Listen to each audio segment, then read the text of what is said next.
প্রতিদিনই সংসদে মাননীয় স্পিকার করে একটা কথা বলে, সনদ নিয়ে কথা বলেন।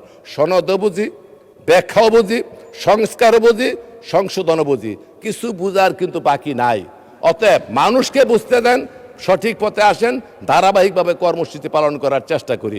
লিখে রেখো এক বিন্দু দিলেম শিশির। আরে শিশিরের পাতা থেকে এক ফুটা ফালায়া দিগিরে বলে মনে রাখিস বেটা, অথচ পুরা শৈবালের অস্তিত্ব নির্ভর করতেছে গোটা পানির উপরে। অথচ তারা ওই শিশির বিন্দুর মতো সর্বশেষ যোগদান করে এখন বিভিন্ন চিৎকার করছেন। এগুলি করার দরকার নেই। ভালোভাবে আছেন, সুন্দর করে আছেন মাননীয় স্পিকার। উভয়ে মিলে এসে দেশকে গড়ে তুলতে চাই, সেই সহযোগিতা আপনাদের কাছে কামনা করি। হঠাৎ করে ওয়ার্কআউট, হঠাৎ করে এদিক এদিক তাকানো, কান কথা, এগুলি বাদ দিয়ে মানুষের কল্যাণে আমরা সকলে কাজ করতে চাই। মাননীয় স্পিকার, আমি গর্বিত যে ঢাকা বিশ্ববিদ্যালয় মহসিন হলে আমরা একসাথে ছিলাম। আপনাকে আমরা বলতাম স্লোগান মাস্টার।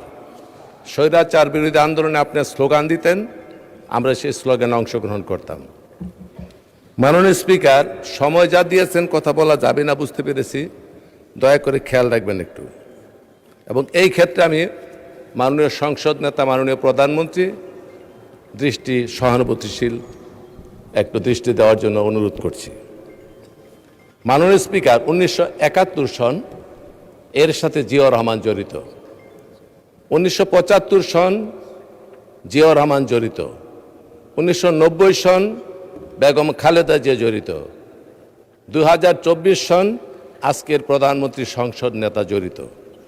অনেক ব্যাখ্যা রয়েছে। এই প্রত্যেকটা রাজনৈতিক পরিমণ্ডলে রাজনীতির বাঁকের সাথে বিপরীতমুখী দ্বান্দ্বিক রাজনীতির জটিল সমীকরণের একটা সম্পর্ক রয়েছে। এই জটিল সমীকরণের সমাধান হয়েছিল জিয়া পরিবার এবং বাংলাদেশ জাতীয়তাবাদী দলের হাত ধরে। অতএব সংক্ষেপে যদি বলতে হয়, সামগ্রিকভাবে সমষ্টিগতভাবে জিয়া পরিবারের কাছে, বিএনপির কাছে গোটা জাতি, আমি ব্যক্তিগতভাবে এই সংসদ কৃতজ্ঞতা ভাষায় আবদ্ধ থাকার কথা। কারণ এই বাংলাদেশের ইতিহাস থেকে জিয়া পরিবারের ইতিহাসকে যদি কেউ বিচ্ছিন্ন করে দেখার, খণ্ডিত করে দেখার চিন্তা করে, তাহলে সেই কথাই মনে করিয়ে দেয়। একটি কথা আছে, রাজনীতি থেকে যদি ধর্মকে বাদ দেওয়া হয় তাহলে কেবলমাত্র চেঙ্গিসের রাজত্বই কায়েম হয়।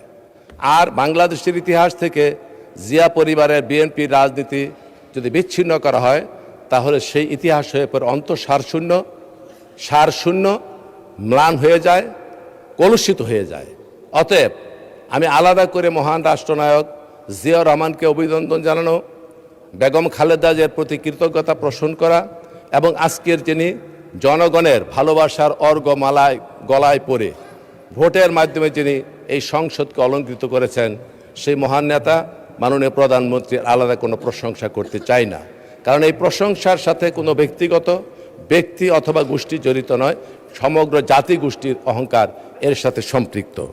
মাননীয় স্পিকার, জুলাই সনদ নিয়ে অনেক কথাবার্তা শুনলাম, অনেক কিছু দেখলাম। আমরাও এক সময় স্বৈরাচার বিরোধী আন্দোলনে যথেষ্ট ভূমিকা রাখার সুযোগ আমাদের হয়েছিল। তখন ফেসবুক ছিল না, এই সমস্ত ইউটিউব ছিল না, যার জন্য এই ইতিহাসগুলি ধারণ করা হয় নাই। তবে জুলাই সনদটা কোনো কথামালা রাজনীতি নয়, অথবা কোনো শব্দ চয়ন অথবা শব্দের সমাহার নয়। এটি বাস্তব ধর্মিত একটি ব্যবস্থা, যেটি নিয়ে সেমিকলন, দাড়ি, কমা নিয়ে আমার বিরোধী দলের অনেক সংসদ সদস্য অনেক ধরনের কথাবার্তা বলেছেন। আর আমাদের এখান থেকে বলা হয়েছে জুলাই সনদের মধ্যে মানুষের স্বার্থ জড়িত, আকাঙ্ক্ষা জড়িত, রক্তের আখরে লেখা দাবি জড়িত। অতএব সেই দাবি পূরণ করতে হলে একটা পদ্ধতিগতভাবে এটির সমাধান করার দরকার।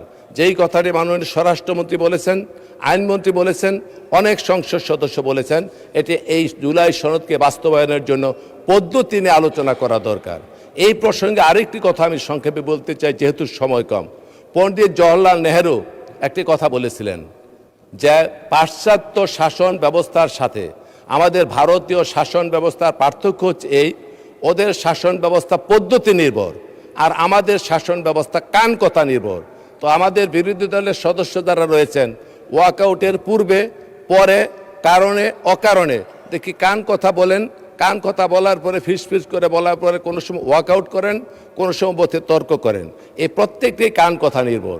কাজে বাস্তবতে আসুন, সমস্যার সমাধানের দিকে যাই, যাতে মানুষের আকাঙ্ক্ষার পরিপন্থী আমরা কোনো কাজ না করি, সেই জন্য লক্ষ্য রাখবো। মাননীয় স্পিকার, মাননীয় প্রধানমন্ত্রী সেই জুলাই সনদ মানুষের কল্যাণের জন্য, দেশ গঠনের জন্য কতগুলি স্টেপ নিচ্ছেন, কতগুলি কদম নিচ্ছেন, কতগুলি পদক্ষেপ গ্রহণ করেছেন। এই পদক্ষেপগুলি কি আপনারা জানেন? সেইগুলি কি? ফ্যামিলি কার্ড, কৃষক কার্ড, খেলোয়াড়দের প্রণোদনা দেওয়া, চাকরির বয়সসীমা 32 বছর করা, তারপরে আপনার খাল খনন কর্মসূচি, বৃক্ষরোপণ কর্মসূচি, এবং সবচেয়ে বড় কথা শালীনতা ভদ্রতা বজায় রেখে রাজনীতির ইতিহাসে একটা গুণগত পরিবর্তন আনার জন্য প্রধানমন্ত্রী হওয়ার আগে নিশ্চিত হয়েছেন যে সংখ্যাগরিষ্ঠতার বদৌলতে উনি প্রধানমন্ত্রী হবেন। তারপরও বিপরীতমুখী রাজনৈতিক দলের সাথে উনি দেখা করেছেন বাড়ি থেকে। এটা সৌজন্যতাবোধ, এটা কার্টেসি। এবং আর একটি কথা ক্ষুদ্র মনে হতে পারে, যেমন একজন মাথার টুপি পরে গেল সিকিউরিটির, উনি তুলে দিলেন, এটা খুব ক্ষুদ্র মনে হতে পারে। ট্রাফিক সিগন্যালে দাঁড়িয়ে গেছেন, এটা অনেক আপাত দৃষ্টিতে ক্ষুদ্র মনে হতে পারে, কিন্তু এই কোনোটা ঘটনায় ক্ষুদ্র নয়। এগুলি কেবলমাত্র লৌকিকতা নয়, কেবলমাত্র লোক দেখানো নয়, এইগুলি মানুষের মনোজগতের পরিবর্তন করে, মনোজাগতিক পরিবর্তন করে মানুষ যাতে চলমান যে সমস্ত ধারা, যে সমস্ত সংস্কার রয়েছে, সেইগুলির পরিবর্তনে যাতে মানুষের হৃদয়ে নিশ্চিত ভালোবাসার মাধ্যমে পরিবর্তন হয়, তারই একটা অনুকরণ।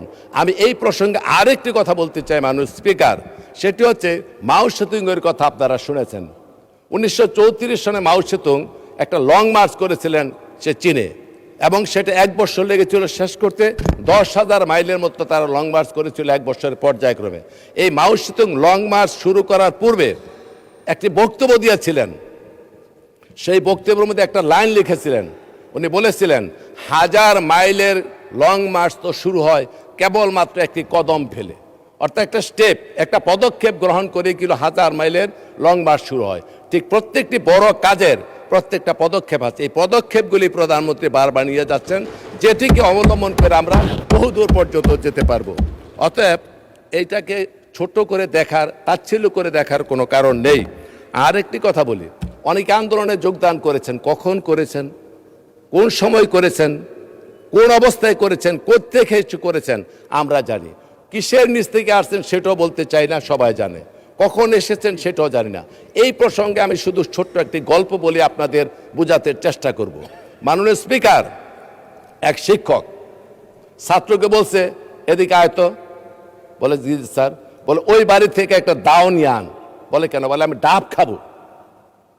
দাওটা নিয়ে আয়, দাওটা কেটে ডাব খাবো। তখন বলে স্যার, এখন যদি ডাব কাটার জন্য ওই বাড়ি থেকে দাও নিয়ে আপনার দিকে আসি, মানুষ মনে করবে শিক্ষকের দিকে দাবিত হচ্ছে, দাও নিয়ে বেয়াদব করবে, সে বুঝতে পারবে না এই দাও আমি কেমনে আনি। তখন বলতেছে ঠিক আছে তুই আমি আনি। দাওটা শিক্ষক গিয়ে নিয়ে আসলো। আসার পরে বলে এখন গাছের উপর উঠে নারিকেল পেরে আমার ডাবটা খাওয়া। বলে স্যার, এত বেয়াদব আমি শিখেছি, আপনি গাছের নিচে দাঁড়ায় থাকবেন আর মাথার উপরে আমি দাও নিয়ে উঠবো, মানুষ করবো শিক্ষক দাঁড়ায় নিচে, ছাত্র উঠছে উপরে মাথার উপরে। এটা স্যার সম্ভব না, এটাও ঠিক না। বলে ঠিক আছে, এটাও মানলাম। এখন শিক্ষক দাও আনছে, গাছের উপরে ডাবও কাটছে, পারছে। এইবার বলে কি ডাবরা কাইটা খা। এখন বলতেছে স্যার কয়বার বেয়াদবি করে, 2 বার 2টা কথা রক্ষা করে নেয়। এইবার ডাবডা নেনে ছাত্র কাইটা ডাবডা খেয়ে ফেলছে। এখন ওই সম্মান দেখাইতে গিয়ে যখন খালেদা জিয়াকে বন্দি করে, তারেক রহমানকে বিদেশে প্রেরণ করা হয়, হাজার হাজার লোককে খুন করা হয়, ইলিয়াস আলী উদাও হয়ে যায়, চৌধুরী আলম উদাও হয়ে যায়, জাকির উদাও হয়ে যায়, সুমন উদাও হয়ে যায়। এই সমস্ত আন্দোলন সংগ্রামের সময় যখন হত্যাকাণ্ড সংগৃহীত হয়, সেই বাইদের কিন্তু তেমন একটা অঙ্গন আমরা দেখা পাই নাই। কাজে হাজারো রক্তের বিনিময়ে ধারাবাহিক আন্দোলনের 16-17 বছর যা চললো, তার একেবারে শেষ এসে ডাব কাটার মতো সুযোগ বুঝে আপনারা এইখানে অংশগ্রহণ করেছেন। এইখানে অংশগ্রহণ করে এই আন্দোলনকে কুক্ষিগত করার জন্য প্রতিদিনই সংসদে মাননীয় স্পিকার করে একটা কথা বলে, সনদ নিয়ে কথা বলেন। সনদও বুঝি, ব্যাখ্যাও বুঝি, সংস্কারও বুঝি, সংশোধনও বুঝি, কিছু বুঝার কিন্তু বাকি নাই। অতএব মানুষকে বুঝতে দেন, সঠিক পথে আসেন, ধারাবাহিকভাবে কর্মসূচি পালন করার চেষ্টা করি। শৈবাল দিগিরে বলে উচ্চ করে শের, লিখে রেখো এক বিন্দু দিলেম শিশির। আরে শিশিরের পাতা থেকে এক ফুটা ফালায়া দিঘিরে বলে মনে রাখিস বেটা, অথচ পুরা শৈবালের অস্তিত্ব নির্ভর করতেছে গোটা পানির উপরে। অথচ তারা ওই শিশির বিন্দুর মতো সর্বশেষ যোগদান করে এখন বিভিন্ন চিৎকার করছেন। এগুলি করার দরকার নেই, ভালোভাবে আছেন, সুন্দর করে আছেন মাননীয় স্পিকার। উভয়ে মিলে এসে দেশকে গড়ে তুলতে চাই, সেই সহযোগিতা আপনাদের কাছে কামনা করি। হঠাৎ করে ওয়ার্কআউট, হঠাৎ করে এদিক এদিক তাকানো, কান কথা, এগুলি বাদ দিয়ে মানুষের কল্যাণে আমরা সকলে কাজ করতে চাই। মাননীয় স্পিকার, মাননীয় স্পিকার, একটি কথা বলি কি, একটা প্রবাদ আছে যে দুটো জিনিস মানুষকে শেখানো যায় না, এর একটি হচ্ছে সিঙ্গিং ভয়েস, আর একটি হচ্ছে ম্যানার, গানের সুর আর বিনয়। এই দুটি মানুষকে শেখানো যায় না, এটা ধারাবাহিকভাবে চলে। জি, 4 মিনিট সময় বৃদ্ধি করেন দয়া করে। মাননীয় সদস্য আরো 4 মিনিট পেলেন, আপনি দয়া করে একটু বাড়ান। 4 মিনিটে হবে না মাননীয় স্পিকার। ফজলুল হক মিলন, বুঝতে হবে ফজলুল হক মিলন। না তা ঠিক আছে, আমরা উনি তো অনেক আগে থেকে চমৎকার বক্তব্য রাখেন, এই কারণে 4 মিনিট দেওয়া হলো। মাননীয় স্পিকার, আর একটি কথা বলি, এই সংসদ অত্যন্ত পবিত্র সংসদ, অনেক রক্তের বিনিময়ে গঠিত এই সংসদ। এটার সৌন্দর্য, মাহাত্ম্য, এটার আভিজাত্য অনেক বেশি। আমরা এখানে বসে সব কিছু সমাধান করতে চাই। সেই প্রসঙ্গে তাজমহলের সৌন্দর্য দেখে ফার্সি কবি ওমর খৈয়াম বলেছিলেন, আগার ফিরদাউস বারোই জামিন হামিন আস্তত হামিন আস্তত হামিন আস্তত। পৃথিবীতে যদি কোথাও স্বর্গ থাকে তবে তা এখানে, তবে তা এখানে, তবে তা এখানে। আমিও বলি, মানুষের কল্যাণের জন্য, জাতির গঠনের জন্য, মানুষের আশা আকাঙ্ক্ষা পূরণের জন্য যদি সবচেয়ে সুন্দর জায়গা থাকে এই সংসদ, এই সংসদ, এই সংসদ। আমরা শত শহীদের রক্তের বিনিময়ে, আজকে আমাদের মা বোনের কান্নার বিনিময়ে দেশনেত্রী বেগম খালেদা জিয়া মাননীয় স্পিকার কারারুদ্ধ হয়েছেন, নির্যাতন ভোগ করেছেন, আপসের নেত্রী হয়েছেন, আজকে সবুজ চত্বরে চিরনিদ্রায় শায়িত। সেই নেত্রী আমাদের কাছে আশীর্বাদ রেখে গিয়েছেন। সেই নেত্রী এই দেশের জন্য, গণতন্ত্রের জন্য সংগ্রাম করেছেন, মানুষের কল্যাণের জন্য জীবন বিসর্জন দিয়েছেন। সবচেয়ে ধৈর্য ধারণ করে উনি সর্বশেষ বলেছেন ঐক্য এবং মানুষের কল্যাণের জন্য মিলেমিশে কাজ করার জন্য। অতএব এই সংসদকে আমরা যাতে কার্যকরী করি। মাননীয় স্পিকার, আপনার কথা আমি ভালো করে জানি। বিজয়ের যে পতাকা আমরা উড্ডীন করেছি সম্মিলিতভাবে পাহাড়ের চূড়ায়, বিজয়ের পতাকাটা পাহাড়ের চূড়ায় উঠে এটি অর্জিত হয় গিরিপথে, দুর্গম উপত্যকায়, উর্মি মুখর সাগর পাড়ি দিয়ে। অতএব এই সমস্ত প্রতিকূল অবস্থা এবং ত্যাগের বিনিময়ে উদ্ভাসিত হয়ে যে ঐক্য রচনা করেছি, যে ঐক্যের পিরামিড রচিত হয়েছে, কোনো ধরনের আক্রমণ, কোনো ধরনের সমালোচনা, কোনো ধরনের কান কথা, কোনো ধরনের সংকীর্ণ মানসিকতা নিয়ে যাতে কোনো বিষাক্ত তীর সেই ঐক্যের পিরামিডের মধ্যে আঘাত না করে, এই জন্য সকলের প্রতি আহ্বান জানাবো। এইখানে যেমন বসে আছেন আমাদের সংসদ নেতা, উনি সংসদের অভিভাবক, ওইখানে বসে আছেন বিরোধী দলীয় নেতা, উনিও সংসদের অভিভাবক। সংখ্যাগরিষ্ঠতার সংখ্যালঘিষ্ঠতা নিয়ে আমরা কোনো বিচার করি নাই। এইখানে সংখ্যাগরিষ্ঠতা আছে, কিন্তু কর্তৃত্বের কোনো অহমিকা নাই, স্বৈরতান্ত্রিক মানসিকতার কোনো লেশ নাই। আপনারও সংখ্যা লঘিষ্ঠতা আছেন, কিন্তু কর্তব্যকে অবহেলা করার মতো কোনো সুযোগ নাই। অতএব আসুন এই সুন্দর সমৃদ্ধির মাধ্যমে এই সংসদকে আমরা শান্ত করি, এই সংসদের মাধ্যমে মানুষের কল্যাণ করি। এইটাই আমার বক্তব্য। আমার বক্তব্য বেশি বাড়াতে চাই না। আমি আপনাদের কাছে আবারও অনুমতি জানাবো, শত ত্যাগের বিনিময়ে উদ্ভাসিত এই সংসদ, এই সংসদের দিকে মানুষ চেয়ে আছে।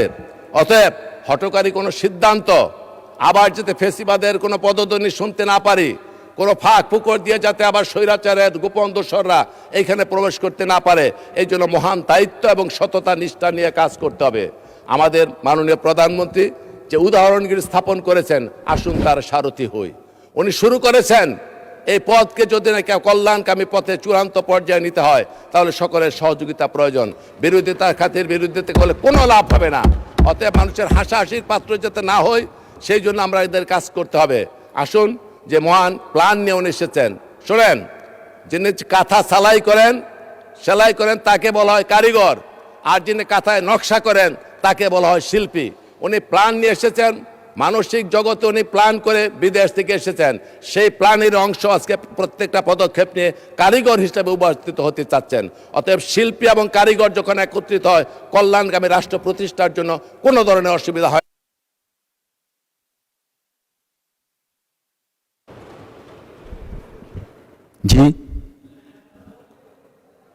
বিরোধী চিফ হুইপ মহোদয় 2 মিনিট। আমার মনে হয় বিরোধী দলের চিফ হুইপও এগ্রি থাকবেন, সবাই বক্তব্য শুনছে, 2 মিনিট দেওয়া হলো। আর সর্বশেষ মাননীয় স্পিকার, এলাকার লোকজনকে আন্তরিক ধন্যবাদ জানায়, ভোট দিয়ে নির্বাচিত করেছেন। আমি আলাদা কোনো ক্ষেত্র আজ উন্নয়নের কথা বলবো না, সামগ্রিক জনগণের কল্যাণের জন্য যে সমস্ত কাজ আমার এলাকায় করা দরকার, আমি বিনয়ের সাথে মাননীয় প্রধানমন্ত্রীর মাধ্যমে সকল দপ্তরের মন্ত্রী মহোদয়ের কাছে অনুরোধ করব, আমি যখন যে কোনো কাজে যাব ব্যক্তিগত স্বার্থে নয়, মানুষের কল্যাণের জন্য সহানুভূতিশীল দৃষ্টি আকর্ষণ করে আমাকে সহযোগিতা করবেন। আগামীতে পথ চলতে চাই, একতে সারথি হতে চাই। প্রধানমন্ত্রী বলেছেন জনগণের সাথে থাকুন, জনগণের সাথে রাখুন, সেই কথা বলে আমরা পথ চলতে চাই। এই কথাটা কেন করতে হবে মাননীয় স্পিকার? আর কোনো কারণ নাই, কারণ একটাই মাননীয় স্পিকার, সব করতে হবে জাতির কল্যাণে, মানুষের কল্যাণে, দেশের কল্যাণে। এর কারণ একটি, সেটি হচ্ছে সবার আগে বাংলাদেশ। ধন্যবাদ মাননীয় সদস্য।